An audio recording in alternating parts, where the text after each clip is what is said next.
Graça e a paz do Senhor, amados. Tudo bem com os irmãos? Como é bom vê-los. Como é bom estar de novo aqui como corpo do Senhor, para podermos louvar. Que o Senhor nos abençoe, que cada dia mais pessoas possam vir. Como o pastor tem falado, né, meus queridos? Nós vamos muitas vezes no supermercado, no shopping, e as pessoas têm andado por lá. E aqui nós temos um lugar com muito mais segurança. Então, os irmãos que estiverem saudáveis, não tiverem nenhuma comorbidade, voltem a participar do nosso culto, porque é muito bom ter a presença de todos aqui. E hoje nós temos muitos motivos para comemorar, né? O primeiro deles é que nosso pastor teve uma recuperação boa, a irmã Ana também, provavelmente vão estar conosco aqui hoje à noite. E eu queria até celebrar com as palmas, nós estamos vivendo um tempo de guerra, né? Cada vez que a gente tem uma vitória, a gente tem que celebrar. Eu queria convidar você que está em casa a celebrar conosco também. E você que está em casa principalmente. Eu quero que você se concentre no nosso culto, se concentre na palavra. Eu sei como é difícil quando a gente está em casa se concentrar, passa muitas coisas, passa a televisão, passa os filhos. Mas você que está em casa nos ouvindo, não pôde vir, se concentre na palavra do Senhor. Eu queria convocar vocês também para a gente continuar orando por todos aqueles que estão doentes, que estão enfermos, que estão nas UTIs, que nós realmente sejamos corpo do Senhor, que sejamos igrejas vivas nessa hora e realmente colocamos o nosso coração no sofrimento do outro e possamos abençoar a vida deles, amém? Além disso, eu também queria pedir aos irmãos que nós continuemos firmes com os nossos dízimos e ofertas. Apesar de todos não estarem vindo aqui, nós estamos usando o templo assim como nós utilizávamos. Então as despesas da igreja continuam. Para a glória de Deus, os irmãos têm sido fiéis. E o chamado é para os irmãos continuarem sendo fiéis. Amém? E por último, eu queria convidar os irmãos também. Essa noite nós vamos ter um evento especial. A irmã Márcia Aires vai estar aqui, trazendo uma palavra de como ela passou por um sofrimento grande na vida. E nesse momento de pandemia, é importante nós ouvirmos palavras assim. Então eu convido os irmãos também, todos que estão em casa, se puderem vir também, com toda a segurança, estar aqui. Nesse momento, vamos abrir a palavra do Senhor no Evangelho, segundo Mateus, capítulo 5, versículos de 43 a 48. Amém?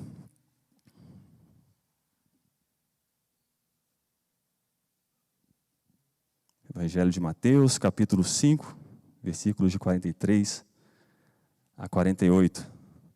A palavra do Senhor nos diz assim, meus queridos: Ouvistes o que foi dito, amarás o teu próximo e odiará o teu inimigo. Eu, porém, vos digo, amai os vossos inimigos, bendizei os que vos maldizem, fazei o bem ao que vos odeiam, e orai pelos que vos maltratam e perseguem, para que sejais filhos do vosso Pai que estás nos céus, porque faz que o seu sol se levante sobre os maus e os bons, e a chuva desça sobre os justos e injustos. Pois se amardes o que vos amam, que galardão tereis? Não fazem os publicanos também o mesmo? Se saudares unicamente os vossos irmãos, que fazeis demais? Não fazem os publicanos também o mesmo? Sede, pois, perfeitos, como o vosso Pai que estás nos céus. Amém. Vamos curvar nossa cabeça, vamos orar nessa hora. Pai querido, Pai amado, Paizinho, nos colocamos juntos em Tua presença nessa hora, como igreja Tua, e pedimos, Pai, que Teu Espírito Santo esteja conosco nessa manhã maravilhosa, falando aos nossos corações, que o Senhor possa penetrar no mais íntimo dos corações, Senhor, que a Tua palavra, Pai, entre no mais íntimo e venha trazer transformação, trazer mudança, trazer novos relacionamentos, a Tua palavra maravilhosa, Senhor, para tocar nos nossos corações. E nós abrimos juntos, Senhor, nossos corações, nossas mentes, para receber de Ti, Senhor, nessa manhã. Fala aos nossos corações. Aproveitamos também para orar por aqueles que estão sofrendo, aqueles que estão em leito de UTI, tantas famílias sofrendo nesse momento, Senhor, tantos aqui da nossa igreja. Temos notícias de mais irmãos hoje também que estão passando por dificuldades. Que o Senhor esteja ali, Pai, atuando com a Tua mão de poder. Mas nessa hora, Paizinho, nós pedimos que o Teu Espírito Santo nos dê atenção, que nós possamos, Pai, meditar na Tua palavra e crescer no conhecimento dela. Em nome de Jesus. Amém. Meus queridos, nós estamos hoje dando continuidade ao estudo do Sermão do Monte, que é a maior pregação de todos os tempos. Nós já falamos isso aqui, nós temos domingo após domingo pregado isso, e hoje nós estamos no último conceito que Jesus quis quebrar. Jesus usou uma forma de quebrar esses conceitos, falando: ouviste o que foi dito, eu, porém, vos digo. Ele é uma forma geral, macro, dele dizer que ele não queria trazer um novo conceito, mas ele queria realmente trazer o conceito que Deus tinha mostrado. Os homens estavam lendo a Bíblia de uma forma errada, estavam entendendo de uma forma errada e muitas vezes estavam deturpando e mudando o real entendimento do Evangelho. E nós estudamos nos últimos domingos o conceito de não matarás. O conceito de não matarás não era apenas o ato de não matar. Claro que a gente não tem que matar, mas a gente tem que valorizar o próximo e nem passar na nossa cabeça a intenção de matar. E hoje a gente chega em mais um desses princípios que eu diria, em termos de escala, um dos mais difíceis e um dos que mais mexe com a gente, que é amar os nossos inimigos. Nós vemos aí em muitas religiões, muitos praticam o amor ao próximo, o amor por dedicação, mas amar os inimigos, apenas o Senhor Jesus falou. E realmente não é uma tarefa fácil. Você pode percorrer o Evangelho todo, e você pode ler esses versículos de novo, e queria eu que no final dele tivesse escrito assim: e será fácil. Mas não vai ser fácil, meus queridos. Mas o Senhor nos mostra o caminho e nos dá a trilha de como nós podemos fazer isso. Amar os inimigos, tarefa difícil, mas que Jesus pede para nós fazermos. Amém? Amar os vossos inimigos, bendizei os que vos maldizem, fazei o bem aos que vos odeiam, orar pelos que vos perseguem e vos maltratam. Meus queridos, nessa manhã não tem como falar sobre isso sem falar que Jesus quer tratar sobre os relacionamentos, em primeiro lugar. Em segundo lugar, Ele quer tratar da nossa relação com o próximo, o nosso conceito de próximo. Em terceiro lugar, Ele quer falar o nosso entendimento, como o mundo nos vê como igreja. Como o mundo nos vê como igreja. Amar os inimigos fala sobre isso. É a nossa relação com nossos irmãos, é o nosso conceito de quem é o nosso próximo e é o conceito de qual é a missão da igreja nesse planeta. Meus queridos, e eu também vejo, chegando nesse ponto do Sermão do Monte, nesses versículos que lemos, desde que nós começamos a estudar o Sermão do Monte, parece que são degraus. São degraus que Deus vai preparando a gente, até a gente chegar nesse último degrau que é amar os inimigos. Começa o degrau da humildade, de chorar pelos que choram, de ser manso, de ser misericordioso, até que nós chegamos nesse ponto, onde realmente nós vamos fazer diferença no mundo, quando não agimos como o mundo reage, não reagimos como o mundo faz, na mesma proporção.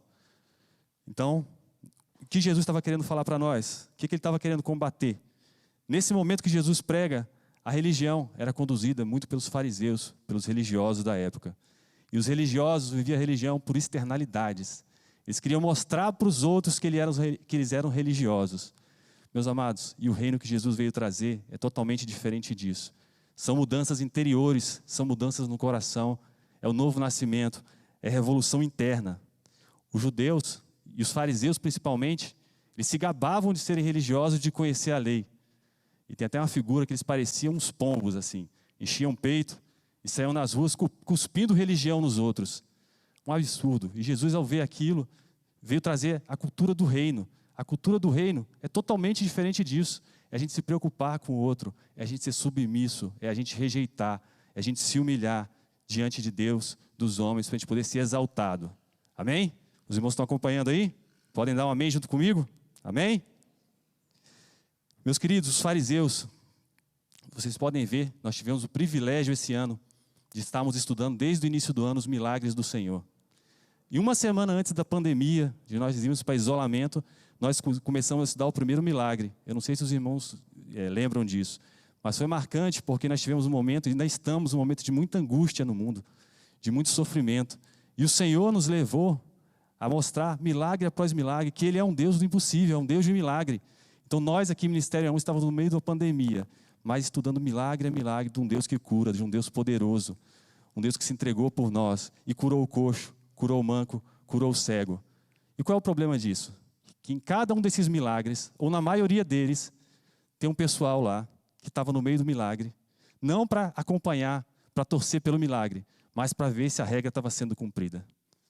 Meus queridos, é um absurdo isso. Às vezes um coxo, um leproso, uma pessoa que totalmente desgarrada da sociedade, era curada, liberta, ganhava uma vida nova.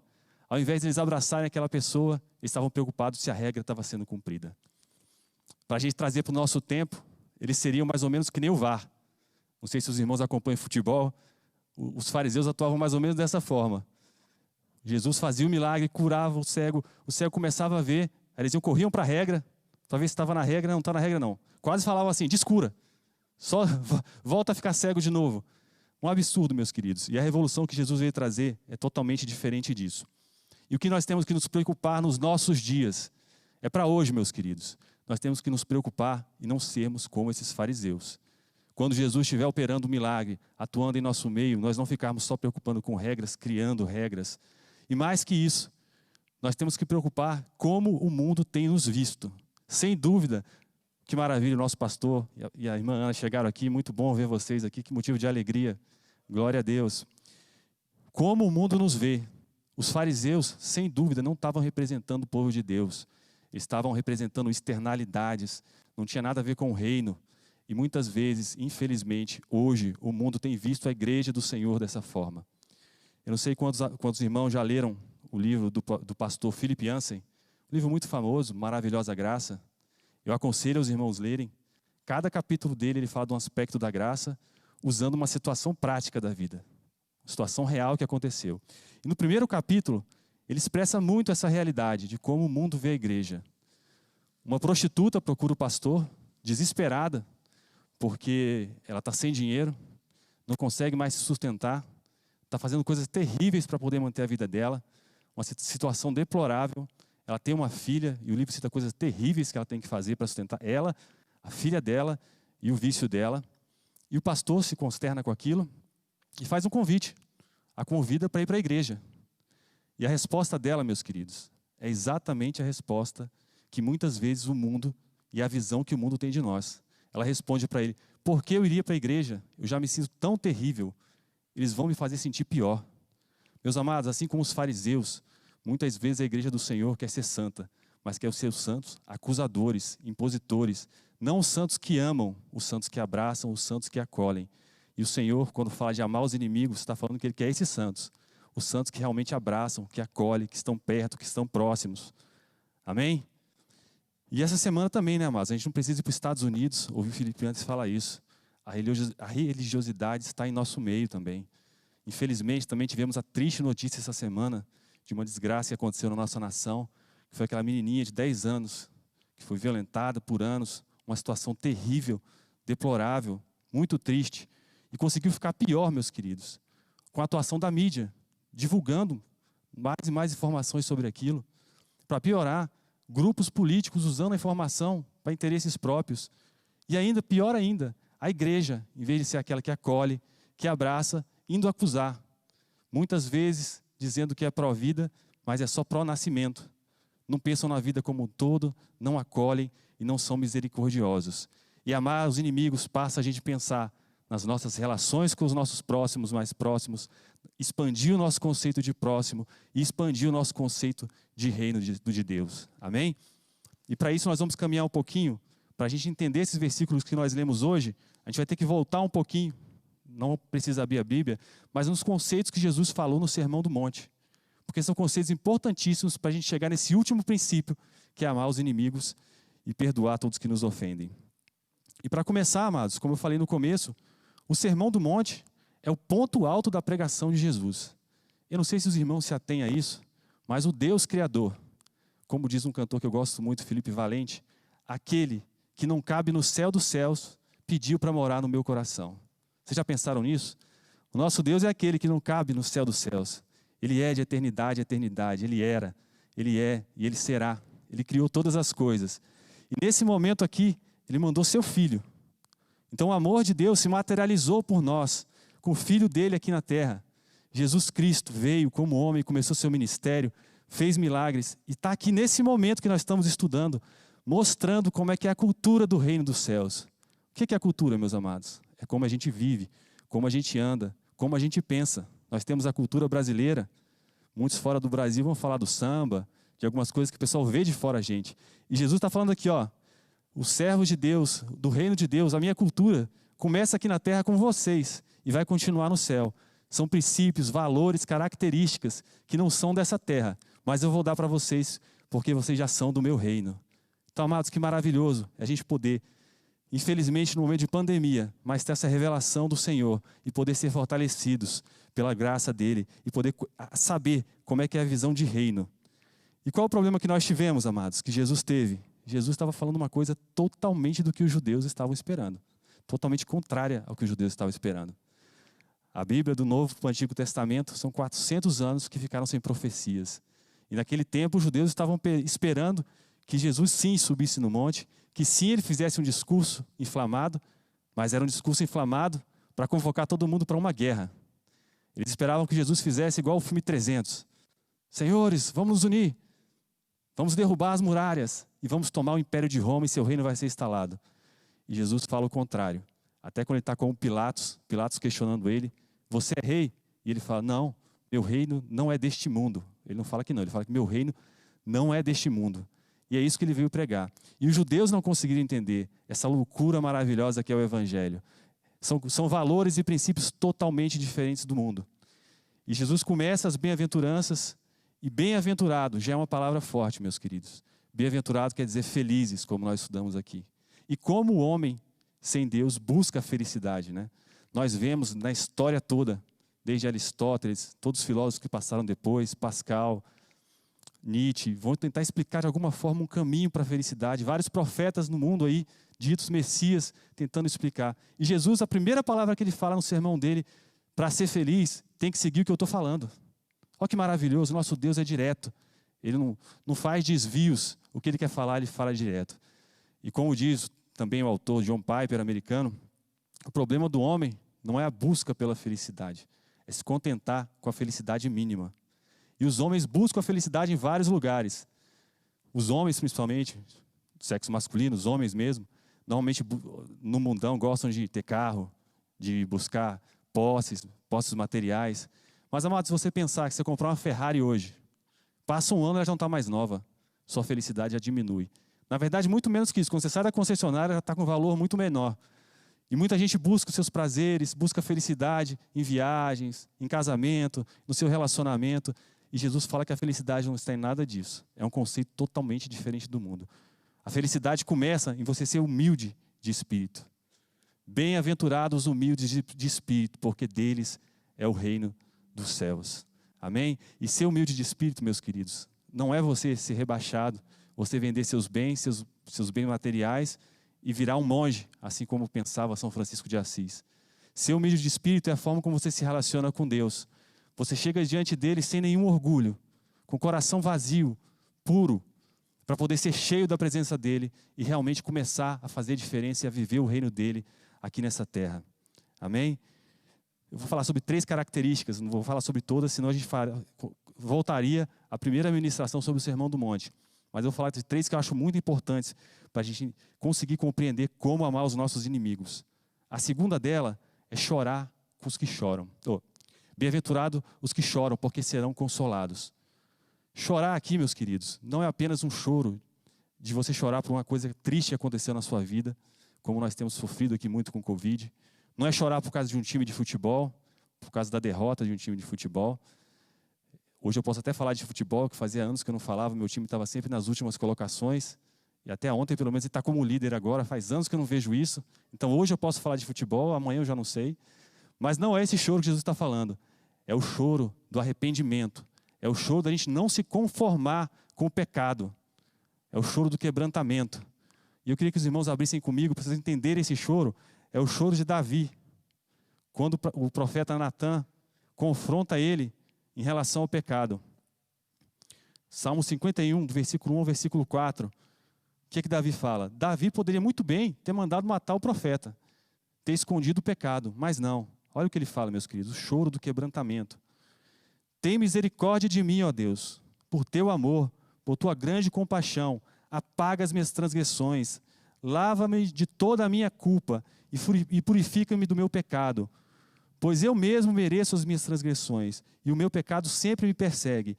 Contra ti, só contra ti pequei, e fiz o que tu reprovas, de modo que é justa a tua sentença, e tem razões para condenar-me.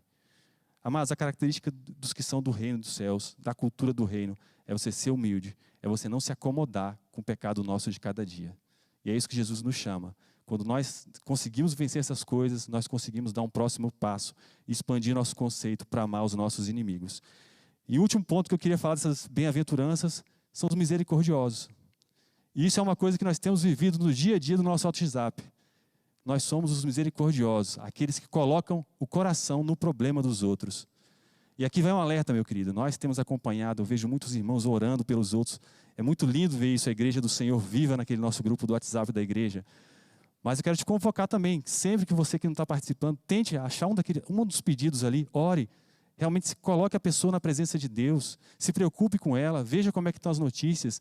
Isso é você colocar o coração no problema do outro e ser servo de Deus aqui na terra. E nós temos que continuar com isso. Então, meus queridos, após passar esses primeiros conceitos e características, Jesus entrou, como nós falamos, para quebrar princípios que estavam sendo entendidos errados. Aí nós vamos agora entrar no que nós lemos hoje, o versículo 43 e 44. Ouvistes o que foi dito, amarás o teu próximo e odiarás o teu inimigo. Eu, porém, vos digo, amai os vossos inimigos, bendizei os que vos maldizem, fazei bem ao que vos odeiam e orai pelo que vos maltratam e vos perseguem. Meus queridos, se você voltar na Bíblia toda, você não vai achar lugar nenhum Jesus, Deus, mandando odiar alguém. Você vai achar pontualmente Deus destruindo algumas nações como forma pontual de mostrar a sua justiça. Mas como mandamento você não vai achar. Inclusive, em Levítico 19, 18, Deus, no mandamento está escrito, amarás o teu próximo como a ti mesmo. Então, meus queridos, o que eles fizeram aqui foi alterar totalmente o conceito. Eles realmente mandavam amar o próximo. E a questão, o próximo deles era realmente quem é muito próximo deles. Era o povo deles e os mais próximos. Os demais eram todos inimigos. E eles criaram uma verdadeira cultura do ódio. E pasmem, meus queridos, você tinha que odiar mesmo, era mandamento. Se você não odiasse os outros, você estava descumprindo o mandamento. Que loucura! A que ponto eles chegaram? E Deus nunca pediu isso a eles. E eles tinham essa cultura do ódio. Agora, trazendo para os nossos dias, meus queridos. Será que isso muitas vezes também não é o que a gente faz? A gente escolhe muitas vezes quem a gente quer amar, quem a gente quer estar próximo. A gente pode não tornar o outro inimigo, mas a gente também não quer se aproximar e não quer saber. E quando a gente fala aqui de amar os inimigos, Deus está querendo nos dizer que nós devemos expandir o nosso conceito de próximo. Próximo não é só quem a gente gosta de estar junto. Esses são amigos, são muito legais. Mas a gente tem que expandir o nosso conceito de próximo para realmente instituir o reino de Deus aqui na terra. Então esse conceito não pode estar dentro do povo de Deus. E uma segunda pergunta que logo que a gente começa a ler isso, a gente pergunta, por que eu tenho que amar os inimigos? Aí no versículo 45, Jesus já responde, para que sejais filhos do vosso Pai que estás nos céus. Nós fomos feitos para ser imagem e semelhança do nosso Senhor. O nosso Pai nos amou quando nós éramos inimigos dele. Assim como fala o apóstolo Paulo, quando nós éramos inimigos do Senhor, ele nos reconciliou. Ainda mais nós agora, que somos filhos dele, temos que amar muito mais ao nosso próximo, ao nosso irmão, a quem nos persegue, a quem nos odeia. E é impressionante ver como tem características que passam de pai para filho e tem características que a gente acaba adquirindo sem querer. Tem coisas que são naturais, né? Quem tem filho sabe. Quando nasce, tem muita característica que a gente olha para a criança, meu Deus, parece eu aqui. E tem outras que a gente quer ter do nosso pai. Essa aqui é uma delas que a gente tem que buscar ter igual do nosso pai. Eu me lembro quando eu era pequeno, meu pai tocava violão. E uma das coisas que eu queria aprender era isso, tocar violão, porque eu achava tão bonito ele tocar violão. Mas eu não ia conseguir fazer isso se eu não treinasse, não estudasse, não me dedicasse. E falar de amor, meus queridos, é atitude. Então, amar os inimigos é uma atitude. Você não tem como falar, vou amar, ficar sentado parado esperando o amor vir. Você vai ter que decidir amar. Começa pela oração. Coloque em oração a pessoa que você está achando que é sua inimiga. Coloque em oração a pessoa que está te ferindo. Que aí realmente as coisas vão começar a acontecer. Vamos agora passar para o versículo 46, meus queridos. Estão acompanhando comigo? Amém? Porque faz que o seu sol se levante sobre os maus e os bons, e a chuva sobre os justos e injustos. Esse versículo mexeu muito comigo, sobre dois aspectos, meus queridos. Deus atua fora da nossa dimensão. Nós não conseguimos encaixar Deus na nossa caixinha. Por que eu digo isso? Porque se fôssemos nós, com a nossa mente humana, sem dúvida, a gente ia escolher para amar só quem a gente gosta. E Deus faz o seu sol nascer sobre os maus e os bons. Ele atua fora da nossa dimensão. Então, meus queridos, nós também temos que atuar que nem ele, fora de pensar, não limitar a nossa atuação a dentro dos nossos conceitos. E aqui vai uma coisa que Deus falou muito comigo, e é um dos temas principais que nós temos que meditar hoje. Quem são os nossos inimigos? Jesus fala, amai os vossos inimigos. Quem são os nossos inimigos? Para muitos aqui devem estar pensando, pode ser um pai que te tratou mal, que não cuidou de você, uma mãe, pode ser aqui um irmão da igreja, pode ser um vizinho, pode ser uma figura que normalmente a gente trata como inimigo, que é nosso chefe, pode ser às vezes um funcionário nosso. O chefe normalmente é uma figura que quando a gente fala de inimigo, normalmente muita gente pensa, né? O chefe, já bota a cara do chefe assim. Infelizmente eu tive um chefe que realmente foi pesado, foi muita prova para orar por ele. E acho que cada um aqui pode contar uma história dessa. Mas quem são os nossos inimigos? É um amigo, um irmão, um parente, um primo? Meus queridos, nenhum desses são nossos inimigos. Nós só temos um inimigo, que é o acusador das nossas almas. Todos esses são pessoas, imagem e semelhança do nosso Senhor. Que Deus faz o sol nascer sobre eles, faz o sol nascer sobre a gente. Deus ama a cada um desses, como Ele nos ama. E nós temos que expandir esse conceito de amor para podermos instituir o reino dos céus aqui na terra. E faço um parênteses aqui para contar uma situação que tem acontecido no Brasil, que tem feito o amor diminuir, as relações serem quebradas. E através dessa palavra o Senhor quer tocar nos nossos corações sobre isso. Desde 2014, nós temos visto uma verdadeira guerra no WhatsApp. Meus queridos, começou por causa da eleição, e cada um defendendo seu partido político, suas ideias, e daqui a pouco essa discussão se ampliou.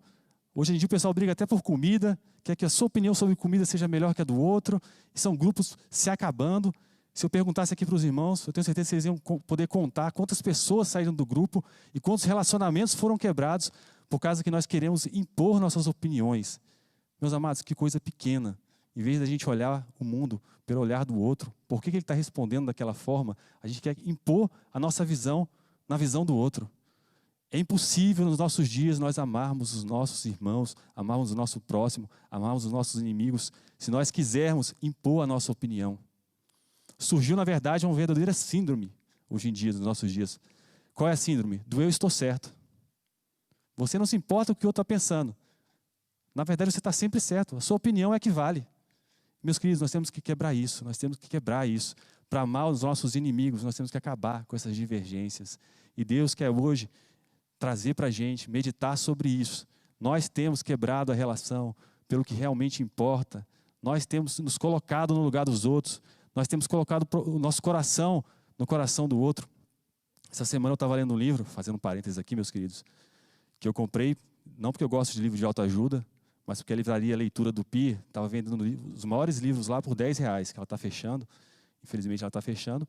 E é um livro muito importante, assim, best-seller de autoajuda, mas é um livro muito profundo que mostra muitas pesquisas. Como influenciar a pessoa e fazer amigos. Ele foi escrito em 1960, já foi republicado N vezes, mais de 50 milhões de pessoas já leram o livro. Ele conta histórias de pessoas, as pessoas que mais influenciaram empresários, situações no mundo, os homens mais ricos, dos mais ricos aos mais influentes do mundo. E no capítulo 1 dele, logo, ele fala uma coisa que fala muito sobre isso aqui. Muitas vezes a gente quer convencer as pessoas pela nossa opinião.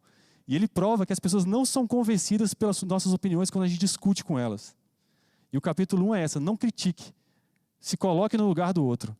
Aí eu olhei para o livro e falei, rapaz, isso aqui está em Filipenses. O pessoal faz um livro desse, vende tanto, a Bíblia já fala isso faz tempo. Não façais nada por vanglória nem por partidarismo. É um best-seller vendendo uma ideia que já era bíblica. E os próximos capítulos do livro seguem coisas bíblicas também. Então, só que assim, nesse ponto que eu estou falando, as brigas nas redes sociais, dificilmente você vai conseguir convencer alguém por causa da sua opinião. Volte para trás, dê um passo atrás, respire, ore, depois responda, meus queridos. Amém? Amém?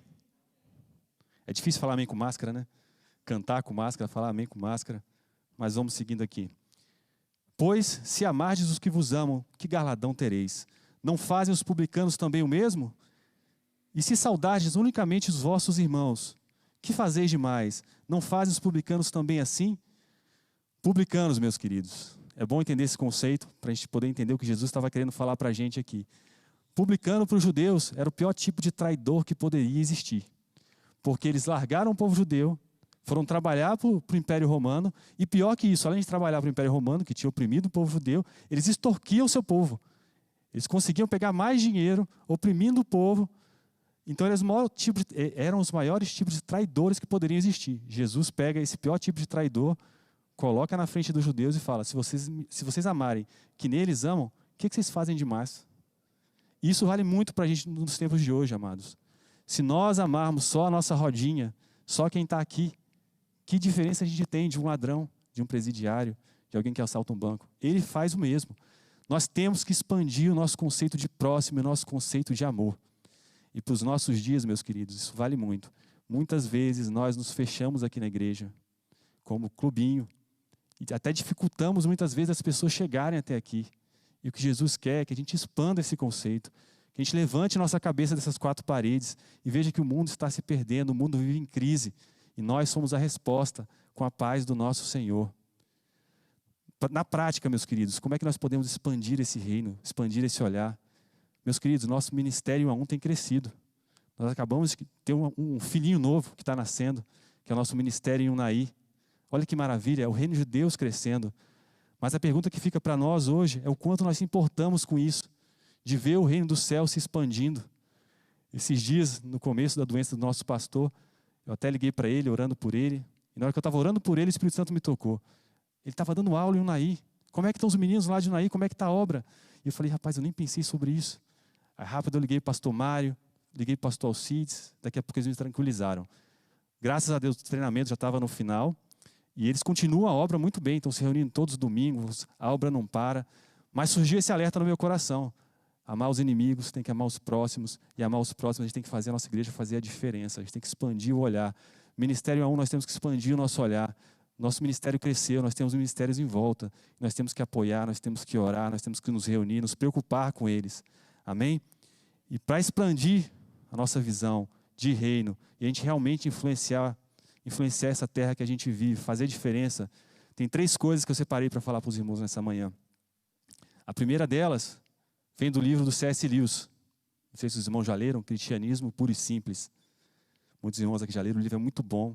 Acho que é a leitura obrigatória de todo cristão, explica muito bem o que é o cristianismo, quais são os nossos valores, os nossos conceitos.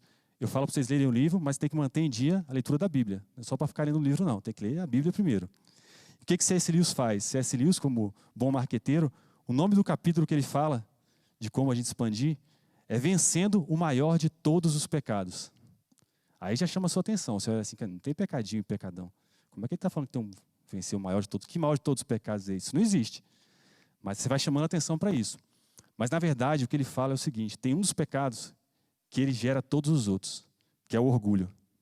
Que é exatamente o que Jesus vem combater na primeira bem-aventurança da humildade. Nós não podemos ser orgulhosos.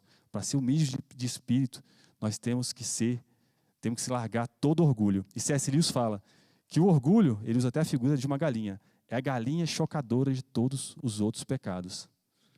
E eu quero que você reflita comigo, meu querido, se não é verdade isso. Quando nós somos orgulhosos, em primeiro, nós não conseguimos nos relacionar com o nosso Pai, porque nós chegamos diante dele já com alguma coisa no coração, chegamos preenchido, ele não consegue nos encher. Quando nós somos orgulhosos, muitas vezes nós não conseguimos ouvir nosso cônjuge. Nós queremos impor nossa opinião para o nosso cônjuge porque tem um orgulho dentro de nós. Nós não conseguimos ouvir o que o próximo fala para nós, porque nós somos orgulhosos. E nós viramos nos últimos tempos, meus queridos, infelizmente, por causa da forma como nós utilizamos as redes sociais, publicadores desse orgulho. Nós, nas redes sociais, rede social não é pecado, o pecado é a intenção que você tem por trás. Muitas vezes nós publicamos coisas porque estamos muito alegres, queremos publicar uma viagem, publicar fotos de lugares que passamos. Mas nós não pensamos que na nossa rede social tem muitas pessoas que não têm condição de comprar um botijão de gás, estão passando dificuldade. E hoje o pessoal ostenta nas redes sociais de cafezinho, de viagem, tudo na vida virou orgulho. E para a gente expandir o nosso horizonte, para a gente poder amar os nossos inimigos, expandir nosso horizonte de reino de Deus, a gente tem que vencer o orgulho e deixar a humildade no nosso coração. Amém? Em segundo lugar, profundo também, meus queridos, esse aqui é difícil para todos nós. nós temos que aprender a perder e não só a ganhar. Então muitas vezes você vai perder numa discussão, você vai ter que perder, mas por amor ao seu irmão, por amor àquele próximo, por amor até àquela pessoa que você não gosta, mas você perder a discussão, você vai orar e vai buscar estratégias para poder responder de uma forma melhor e ser usado assim como Jesus foi usado aqui nessa terra. Então primeiro você tem que perder o orgulho e depois você tem que aprender a perder para poder amar os inimigos. E por último, não menos importante, meus queridos, para a gente fazer diferença na nossa geração, a gente tem que saber qual que é a nossa missão aqui nessa terra. Pode passar várias coisas na sua cabeça, mas uma das bem-aventuranças, Jesus fala exatamente sobre isso. Nós fomos chamados para sermos pacificadores. Eu não sei se vocês pensaram sobre isso. O mundo está em guerra. O homem vive uma guerra interior. Nunca o homem foi tão ansioso e tão deprimido. A indústria que mais cresce no mundo é a indústria de ansiolítico. É a que mais cresce no mundo, é a que mais vende coisa. O homem não consegue viver sem um remédio da ansiedade. Significa que o homem está sem paz. E essa paz só quem pode dar é o nosso Senhor. E o mundo está sem paz também nas relações. Nós vemos o mundo se degradando. Eu não sei se os irmãos já viram a pesquisa, saiu uma pesquisa ano passado, falando que o lar é o quarto lugar mais perigoso do mundo. O lugar que era para ser de aconchego, de socorro, é o mais perigoso. Nessa época de pandemia, infelizmente, nós vemos muitas notícias de mulheres, principalmente violência contra a mulher nos lares. E, meus queridos, e nós somos chamados para sermos embaixadores da paz. Eu vou fazer um parênteses, contar uma história para vocês que eu ouvi em uma pregação, e depois eu fui atrás, e a história realmente é verídica, é sobre a guerra de Pearl Harbor. Não sei se os irmãos conhecem sobre essa guerra. É uma guerra do Japão contra os Estados Unidos, e na verdade foi a guerra do Japão contra os Estados Unidos, e foi uma batalha em Pearl Harbor, que o Japão saiu vitorioso. E o comandante do Japão era Mitsu Fuchida. Com esse nome, com certeza não era cearense, era japonês, era o comandante, Mitsu Fuchida. E do outro lado a gente tinha Jacob Daniel, que era o líder do lado americano. Após o ataque, Jacob Daniel foi convocado para contra-atacar o Japão. E quando ele chegou no Japão, o Japão estava muito forte, foi totalmente derrotado novamente. E Jacob Daniel foi preso. E passou anos na prisão de guerra. Vocês imaginem o nível de tortura, de sofrimento, de desgraça que passou o Jacob Daniel lá.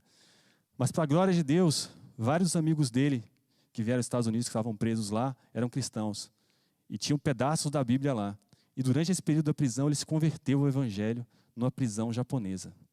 Anos depois, Jacob Daniel é solto, a guerra acabou, e ele não é mais prisioneiro de guerra, ele volta para os Estados Unidos. Quando ele volta para os Estados Unidos, Deus coloca no coração dele um sentimento missionário. Um sentimento de levar a paz de Deus para o mundo. Ele entra no seminário, se forma, e para onde Deus manda ele? Para o Japão. Então aquele país que o torturou, que machucou, que feriu ele, a paz de Deus é tão grande no nosso coração, que ele foi lá para levar o Evangelho e levar essa paz para o povo torturador dele. Meus amados, a gente fala muitas vezes que o Evangelho é coisa social. Realmente, nós podemos levar, nós temos que ajudar, nós temos que dar toneladas de alimento para os pobres. Mas o que transforma uma vida é a paz do nosso Senhor. A nossa missão é sermos embaixadores da paz. É isso que transforma o mundo. Mas a história não acaba aí, meus queridos. Jacob Daniel começa a pregar o Evangelho no Japão. E a forma dele pregar é entregando folhetos. Criou um grupo entregando folhetos. E certa feita, Mitsu Fuchida, aquele general japonês, vitorioso em parte, porque quando acaba uma guerra, o homem está todo destroçado por dentro, vivia angustiado, perdido, sem solução. Recebe um folheto que Jacob Daniel tinha entregue, tinha deixado em alguns lugares da cidade. E Mitsu Fuchida, aquele comandante do ataque japonês, se converte ao Evangelho também. Os dois se converteram ao Evangelho. E o texto conta, a história deles conta, que certa feita eles puderam estar no Japão. Atacante, atacado, comandante e derrotado, pregando o Evangelho e dando testemunho na mesma igreja, meus amados. Que história maravilhosa. E nós somos chamados para isso, para ser embaixadores da paz. Então, meus queridos, nós temos que largar o nosso orgulho. Nós temos que aprender a perder. E nós temos que saber que a nossa missão aqui na terra é que nós somos embaixadores da paz. E o que eu digo para os irmãos, para encerrar, é que o que Deus tem para nós é muito mais do que nós temos vivido, meus queridos. Deus tem mais para o Ministério A1. Eu convido você, meus queridos, nessa manhã a refletir se nós temos usado todo o nosso potencial. Num primeiro momento, meus queridos, em relação aos nossos relacionamentos interpessoais. Nós temos amado o próximo nosso chefe, nossos amigos, nossos familiares. Nós entramos nessa onda de briga. Nós somos alguns desses que estão brigados com parentes por causa de política, de outras razões menores. Meus amados, quero que você reflita nessa manhã. E se você estiver entre eles, mude seu pensamento. Você que está em casa, coloque em oração diante do Senhor e reate seu relacionamento. Como a gente pode fazer isso? Meus queridos, se te machucarem, faça que nem o Senhor falou. Ore pela pessoa. Se te agredirem, perdoe. Se te baterem, se falarem mal de você, use a força da oração. Meus queridos, não vamos pagar com a moeda desse mundo. Vamos pagar com a moeda do Evangelho, levando a paz e deixando a brasa ficar sobre a cabeça do outro, não sobre a nossa. Nós somos embaixadores da paz. E para a nossa igreja, vamos expandir, meus queridos. Vamos expandir a nossa visão e vamos atuar como pacificadores onde nós estivermos. Vamos abençoar nossos vizinhos, vamos abençoar o nosso trabalho, vamos levar a paz onde nós pudermos. E o sonho do nosso Senhor é isso, que nós, como eu falei no começo, não sejamos vistos como uma igreja de santos que repudiam, que acusam, mas que nós sejamos vistos como uma igreja que abraça, uma igreja que ora, uma igreja que está presente no mundo, acolhendo o mundo, sendo uma cópia do nosso Senhor, a imagem do nosso Senhor. Amém? Glória a Deus.